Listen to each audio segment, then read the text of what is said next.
Yeah. The so-called Negro community has shot the white man by resisting all efforts to divide us. I think that you and I should continue to shock him by staying and working together in unity, despite religious, political, economic, or educational or social differences. My people are terrified.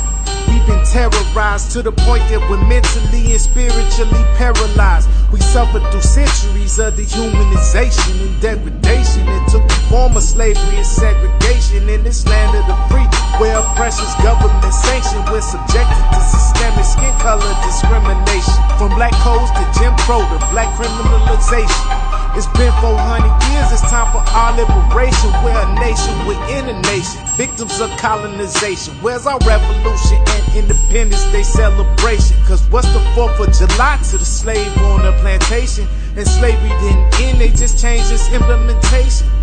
Just check the 13th Amendment, then you'll see why so many black males end up as guilty defendants. The system isn't broken, it's working as it's intended.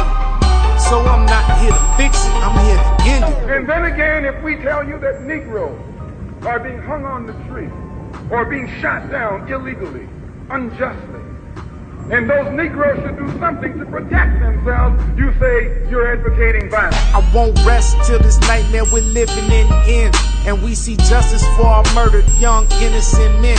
If black lives really matter, black people need the proof. Cause we are the only ones responsible for our improvement. How can we leave it to someone else to do what's best for us, especially when there's someone else has historically been oppressing us? We can't use a system built to enslave us to free us, and we really sick if we think that they white Jesus can heal us. Our children need us to defend them, teach them and guide them, show them love and bring out the greatness that is deep inside them. Are we gonna build a nation or stay on the plantation? Keep begging for our freedom or fight for our liberation? When the Japanese attacked Pearl Harbor, he didn't say get nonviolent. He said praise the Lord, but pass the ammunition.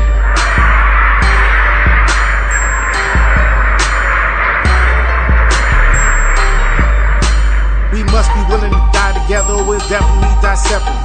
We desperately need unity if liberation is our destiny. If we don't know our history, then we doomed to repeat it. White supremacy is the enemy, but together we can defeat it.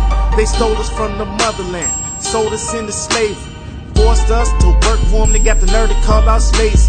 In this caste system, we're outcasts, still treated as second class, but I can feel it in the air. Revolutions in the forecast.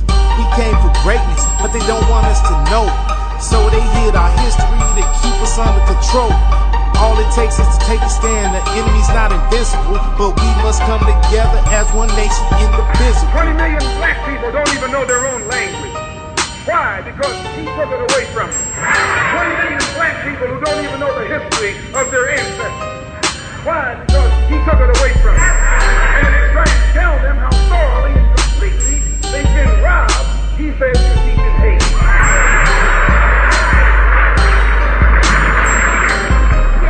That's something to think about. Today you are coming out of college. You're coming out of the leading university. You're trying to go in a good direction, but you don't know which direction to go in.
Family, we gonna have to examine this, man, because boy, what y'all about to see right here, it is a very real and very terrifying thing that we're about to witness right here because of the profession that these two individuals are in right here.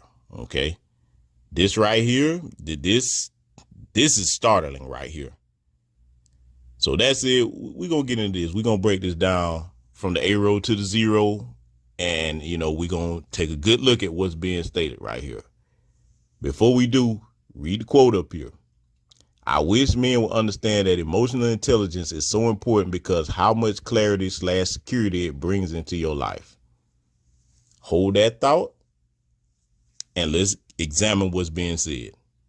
Say you need to expand your emotional vocabulary. It's so your life can be easier.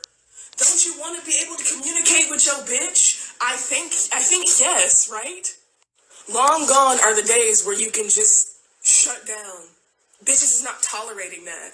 Like, it used to be where men provided financially or with schmeat, and bitches can make their own self come and we can pay for our own shit. So I'm gonna need y'all to catch up on the emotional part.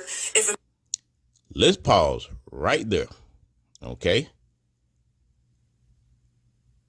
Listen to what this woman just said, and I use the term woman loosely because, yes, I know fellas that don't clown. She bad body built, the tattoos, the vulgar mouth, the overly pseudo masculine energy. Because no, I don't care who you are on this channel, you do not have masculine energy as a woman. You have an imitation of what you think it is, and nor do men have feminine energy. We the bitch made dudes out here imitate that. We don't carry both of those inside of us. There's a difference. I had to get that out the way because some knuckleheads are not going to understand that. But let's examine what she was saying, right? Okay. She's sitting up here talking about men need to have emotional intelligence and talking about how much women can make themselves come and pay for their own stuff. Y'all have seen I've done the breakdown on this several times. I don't care how much you can do all of that stuff yourself. It doesn't take the place of a good, competent man. But let's let her continue with her babbling here. I want y'all to see this. It's just telling you, I need you to communicate more. Open your fucking mouth. But you know what I realized? And let me back up. A common misconception about me as a clinician is that 90%. Did you hear what she just said? That's the terrifying part. This woman said she's a clinician. This woman is not qualified to psychoanalyze anybody, but they are letting motherfuckers like this into these professions. I just wanted y'all to catch that part, but let's let her keep talking. Of my clientele have been men, black men specifically. And what we specifically work on is expanding their emotional vocabulary because a lot of y'all motherfuckers don't even have the words to express how you're feeling. So when you expand your vocabulary and knowledge of what you are experiencing, because y'all are human beings who experience feelings and emotions and don't have to choke that shit down no more. Y'all ain't had to choke that shit down since 2016. Anyway, if y'all are not in therapy, expanding your emotional vocabulary, your life just off top is going to be more difficult. Okay, now let's analyze this. Go back to what she was said, talking about referring to women as bitches. Your bitches ain't tolerating that or whatever. First of all, this woman looks non-FBA, and you can tell by the 1970s exploitation speak that she's using here. That's the first thing. But analyze what she's saying now.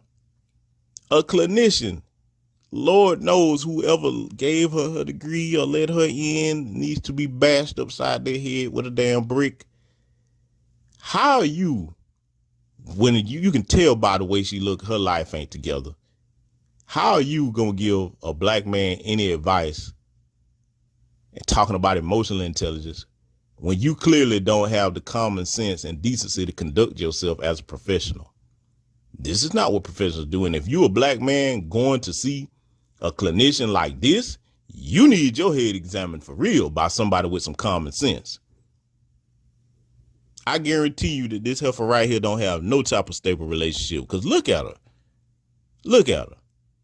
Come on, man. Let's let her keep talking.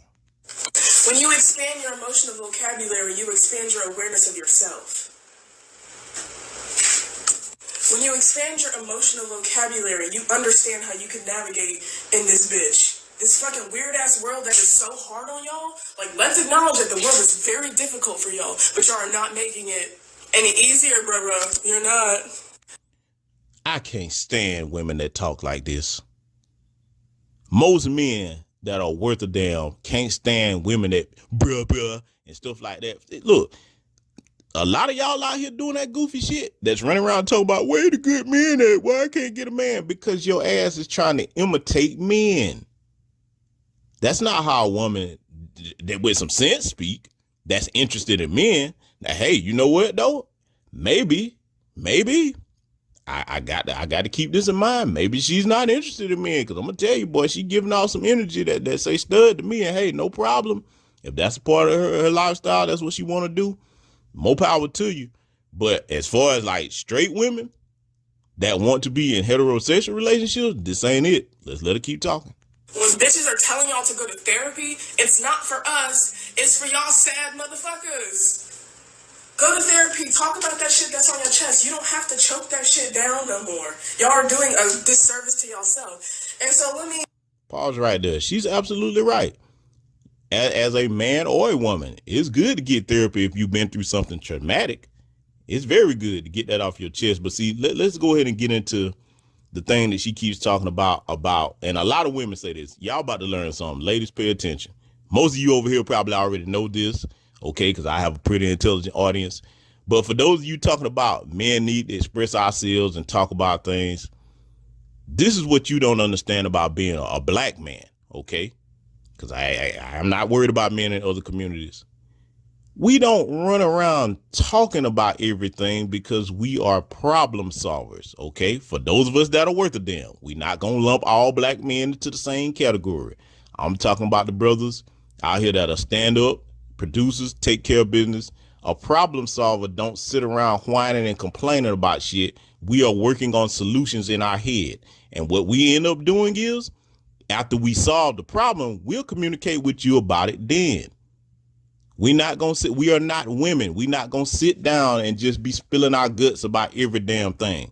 That's for occasions. For example, a situation where you've lost a close loved one or something happened to your child. Okay, that's when you're going to get men emoting to you a lot. But see, for those of us out here that got shit to do and things to take care of, we ain't got time to be sitting around trying to get in touch with what does not exist, talking about our feminine side.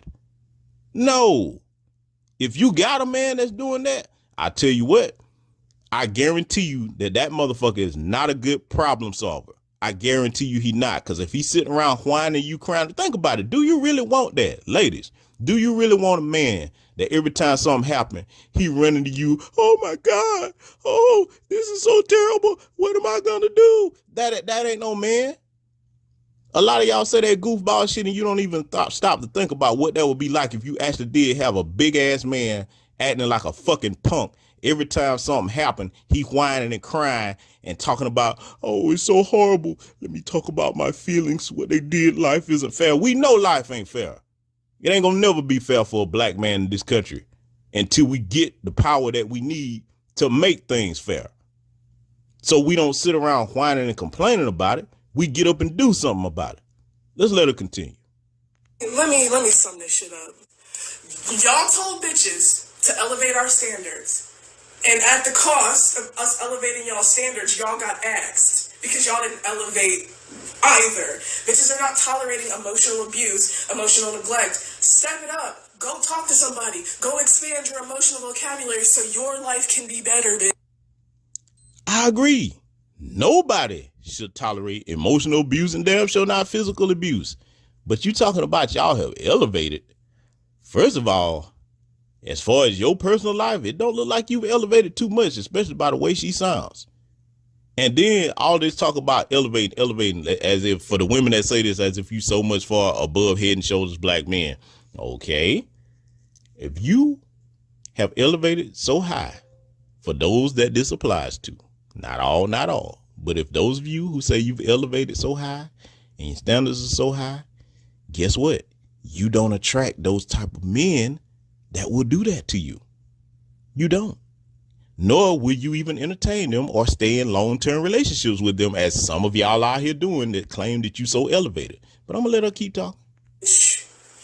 All right, go in peace. Jesus Christ, I'm so sorry y'all had to see that. I'm so sorry y'all had to see that. This woman up here looking like a damn train wreck, man. And look at her chin. Why is her chin so long? Yes, I have jokes. Why is her chin so long? That shit look like a railroad spike, man. Boy, I'm gonna tell you, boy, old thumbtack chin looking my man. Listen, man, ladies, listen to me. For those of you with sense, anytime you turn on your camera and get online, look presentable. Don't do this. I understand it was casual. You were probably at home, but you don't want it. Look, think about your own image. And I say the same thing to black men. We have to start taking care of our image, man. You don't get up here looking like something that's been crumpled up, that just hopped out of a fucking trash can. That's exactly what she looked like. And I'm going to say it again, whether you like it or not, these goddamn tattoos are not cute on a woman. To most men, we ain't looking for that, man. That look horrible, dog. Look at what she wearing and hopping up here trying to give somebody advice. But yeah, you know what?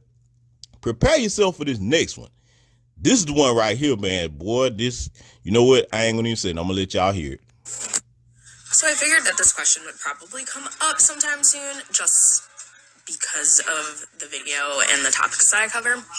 But let's break this one down. So, intentional weight loss, so you purposely saying, I want to lose 20 pounds, is fat phobic. Pause right there. Y'all see it up there? Intentional weight loss, and you heard her just say it, is fat phobic, and it's a question mark up there. Now, you already know you finna hear the bullshit just from the statement, but fellas, I'm gonna tell y'all right now, these septum rings, these nose rings, you see chicks like this, especially this little goofy motherfucker with these glasses on, and again, like I just said about image, her hair all over the place. What the fuck happened to some of our sisters out here? What the fuck happened? It used to be a point where women gave a damn about how they look. Now y'all just jump online looking any kind of way for those that it applies to. But see, when you see them damn nose rings, man, look, turn and go in the other direction. It's not even worth having a conversation, brothers. Don't, because every one of these motherfuckers are batshit crazy. How in the hell, you know what? I'm gonna let her keep talking before I get into it. And you might be like, what? Oh my goodness. I'm not trying to be fat phobic, but you are. You're being fat phobic to yourself. Why do you want to lose 20 pounds? It's probably to fit into something smaller. It's probably so people treat you better. It's probably so that you can be healthy. Look, I don't care how mad y'all get.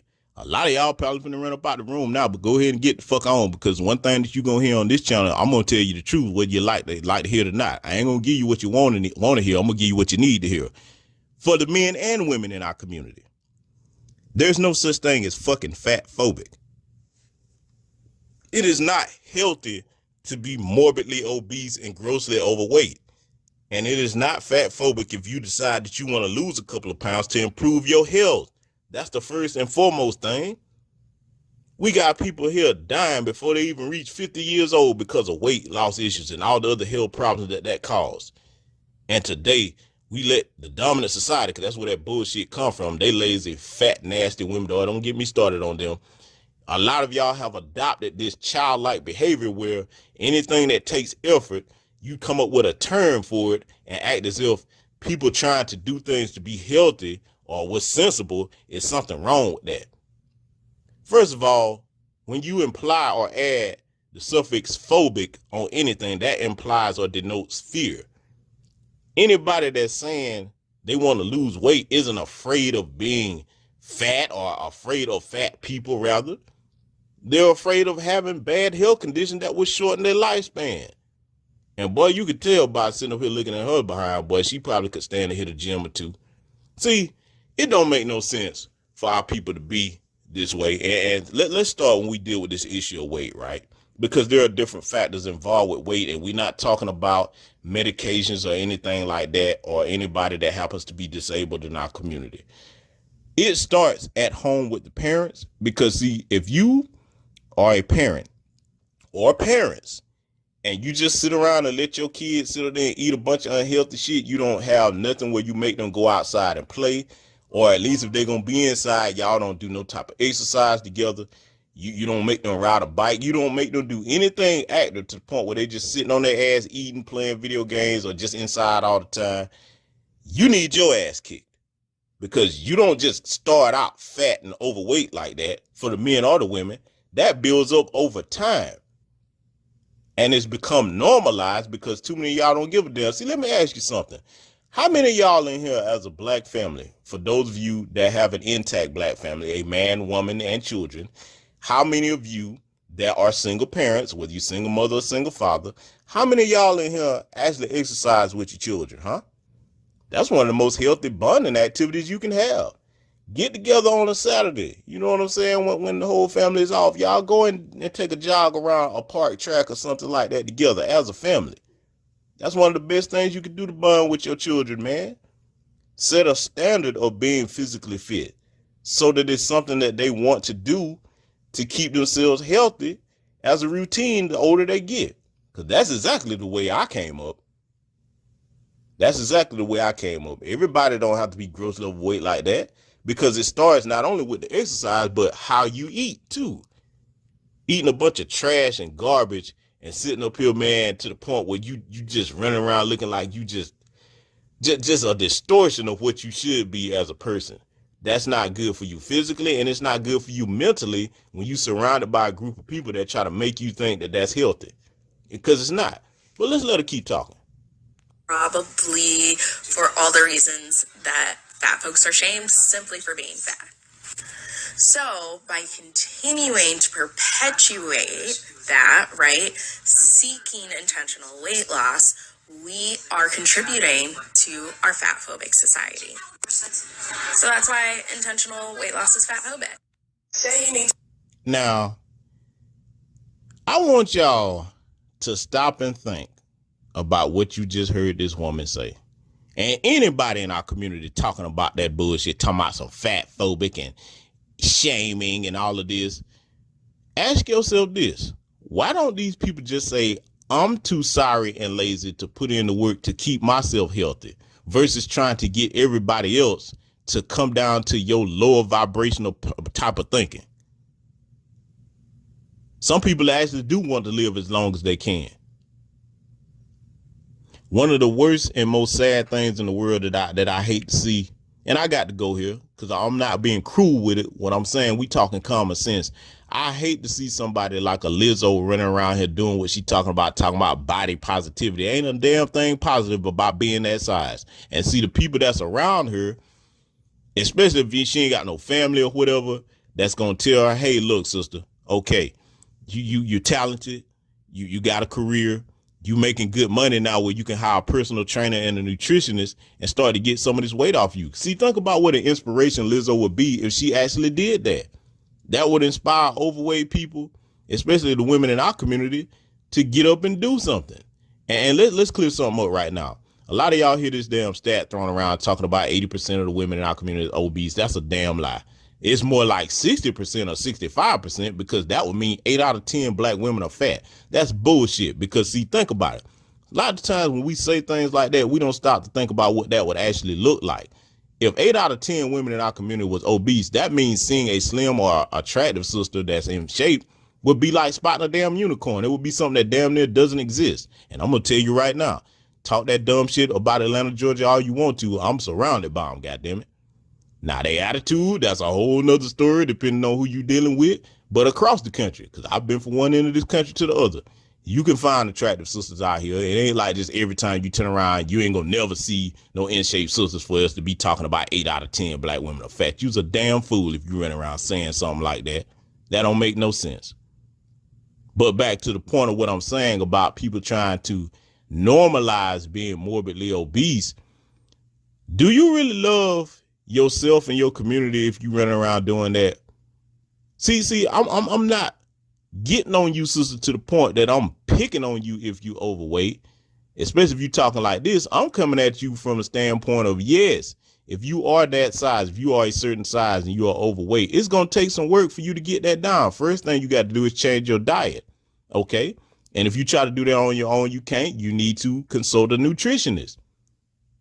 And then you got to want to do that. That's the first thing that starts with any person making a change about themselves. You have to want to do that. You have to want to put that change into practice so that it manifests into reality. Because if you don't want to do it, you're not going to start nowhere. That's the first thing. You have to possess the right thinking to get any goal accomplished that you set for yourself.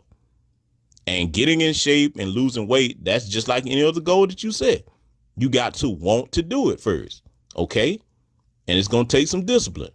You're not going to be able to just up and change your habits cold turkey overnight. That's never advisable to do when you're dealing with any type of situation. But you can get started. You can get started and document your progress and celebrate the progress that you make so that, you know, you can get in groups of people that with the same goal. And instead of y'all getting up to go out to eat every day, you know what I'm saying, or every weekend for the men and the women, because a lot of women be talking about how fat the women are. We got fat men in our community too. Okay. Instead of getting together to go eat, get together and go exercise. It's okay to do that. It ain't going to kill you. You don't have to have an Olympic level track star routine, but you can get together and start walking and time yourselves. Start out light and see how much you can do. And then you build up from there. Set a new goal each week. Say, okay, if your goal starting out, if you can only walk half a mile before you can't really do no more. Okay, cool. That's the best you can do. Then, you know what I'm saying? You try to keep on working on it until you can do a little bit further and you encourage each other. But as far as it's just accepting it, and then the thing you're going to do is try to turn around and act like it's something wrong with other people for not accepting unhealthy behavior in our community that leads to us shortening our lives. No. More of us love ourselves in our community than to sit up there and try to tolerate that. And see, let me talk to you brothers out here too while we talking about this issue, right? The way to get women or encourage them to be healthy and to lose weight, you're not going to do it by disparaging them or talking down to them. Don't nobody like that. These are human beings we're dealing with, and they're women. So they process verbal responses and emotions far different than we do as men. What you do is say, hey, sister, if it's somebody in your community, you know what I'm saying? Somebody in your family, rather what I'm saying, if somebody in your family, or if it's your intimate acquaintance, you offer to go through that process with them as far as like changing your diet and exercising. Okay. See, when you're dealing with women, fellas, man, they need support and encouragement more than they do browbeating. You're not going to browbeat today's women into doing a damn thing. You're not going to do that because we, sadly, to their detriment, being stubborn is in their nature. And they will be stubborn right until they crash a damn car into a wall. You be like, hey, there's a wall. You can't drive through there. Yes, I can. Bam. I got jokes, but that's exactly the attitude a segment of women in our community have. So you would come out better, at least making the attempt to be supportive and encourage the women that you're dealing with that have this issue. Okay. See, sometimes you sit down without ridicule and talk to them in private and say, hey, sister, check this out. Have you ever thought about what it would be like if you did lose a couple of pounds? And if you want to do that, hey, I'll be a guaranteed gym buddy to help you do that. Okay. Hey, let's take that. Everybody talking about doing these different challenges online. How about let's do the Eat Right challenge, and we get on each other. If we go off, you know what I'm saying, the plan that we said to try to eat healthy for a certain amount of time. You know what I'm saying? So if you say, hey, we're going to do this thing together, we're going to eat healthy for a month. Okay. Try things like that. Okay. You have to be compassionate towards these people, because see, when you see a person like that, a man or a woman that's morbidly obese like that, they're really communicating to you that they've given up on not only themselves, but a lot of things. So they become comfortable with staying at that size or that weight, and they'll keep on going until they add to their weight to the point that it becomes a health detriment, and it ends up taking them out of here earlier than they should leave. If a lot of you have thought what I've said was harsh, understand that I'm coming from a place. I love my people, man. I want us to be mentally healthy, physically healthy, spiritually healthy. So that's why I'm saying what I'm saying. You cannot sugarcoat these kinds of issues when you see this kind of stuff going on about the behavior in our community on both sides. We have to take accountability for that on both sides and do the work necessary to change things so that we get better outcomes and results. With that said, I'm going to close it right here. Like, share, subscribe. Black First. See you all in future content. If you build the first floor, it's economic. Build your businesses and your industries. Control business and industry, and put that pulls in your money, and hold that money, and practice group economics with it. Arab and Asian money bounces 12 to 13 times what it leaves. Jewish money bounces 18 times. Black folk got to learn how to practice group economics. Black Americans spend every penny they get outside their own community.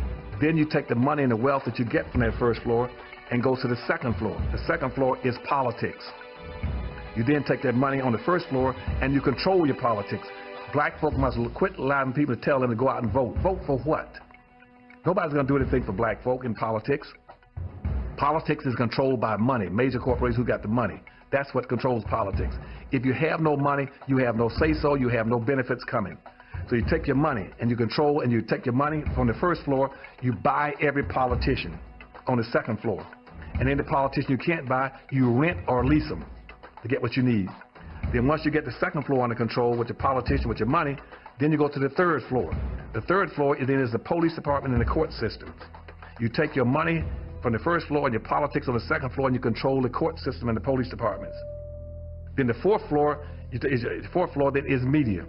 You then take the money that you generate off the first floor from business and industries, and you go after radio stations, TV stations, newspapers, and cable systems, so that you can now inform and communicate with your own people. Right now, black folk own and control less than 35 thousandths of 1% of the media in the United States. Out of 12,000 radio stations, black folk own about 75, 80. That's all. You own no cable systems. You don't have a daily newspaper.